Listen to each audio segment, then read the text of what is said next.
आज बैसाख शुक्ल प्रतिपदा है,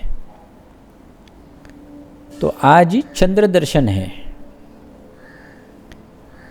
चंद्र दर्शन को क्या होता है? हम व्रत रखते हैं, हम त्योहार की तरह मनाते हैं। प्रत्येक अमावस्या के बाद प्रतिपदा को हम चंद्र दर्शन का त्योहार मनाते हैं। क्यों मनाते हैं? चंद्र दर्शन यानी जो सबसे पहला चंद्र दिखता है, माने अमावस्या को तो पूरी तरीके से चंद्र विलुप्त हो जाता है, प्रतिपदा के दिन पहली बार दिखता है ना। तो बहुत सारी बातें इनसे जुड़ी हुई हैं। सबसे पहली बात तो हमारी भारतीय संस्कृति में चंद्र का बहुत महत्व है। भारतीय संस्कृति में हमने नए का स्वागत पर बहुत जोर दिया है। भारतीय संस्कृति में हम प्रकृति से जुड़े रहें, इसकी पूरी व्यवस्था की है। तो हमारे जितने भी त्योहार हैं वो आपको प्रकृति के नज़दीक ले जाते हैं। तो हम चंद्र दर्शन के दिन व्रत रखते हैं, उनके दर्शन करते हैं, चंद्र के नए का स्वागत करते हैं और समझते हैं जीवन वर्तुल को। क्योंकि अमावस्या पूरा गया है, कल आज पहला दिन है, चंद्र के दर्शन हो रहे हैं। अब यही चंद्र जो है वो पूर्णिमा होगा।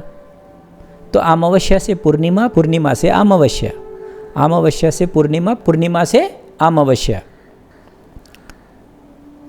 तो ये जो जीवन वर्तुल है इसका बोध कराता है चंद्र दर्शन।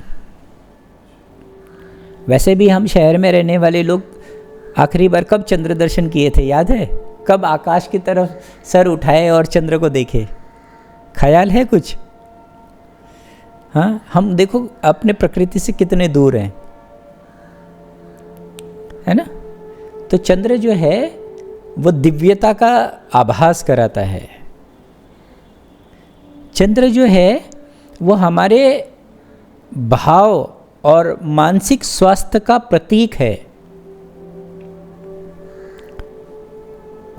क्यों? क्योंकि उसका बहुत बड़ा प्रभाव है हमारे शरीर। जैसे आप जानते होंगे, जब कोई पागल हो जाता है, विक्षिप्त हो जाता है, तो हम उसको क्या कहते हैं अंग्रेजी में?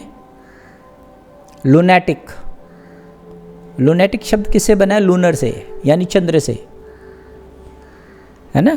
पागल आदमी को लूनैटिक कहते हैं ना, आप समझ रहे हैं?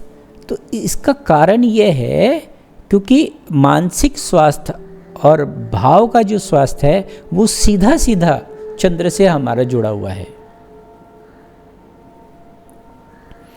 हम चंद्रदेव के लिए अहोभाव प्रकट कर सकें, यानी प्रकृति के लिए हम अहोभाव प्रकट कर सकते हैं, यानी हम देवत्व के लिए अहोभाव प्रकट कर सकें, इसलिए हमने चंद्र दर्शन का त्योहार रखा है।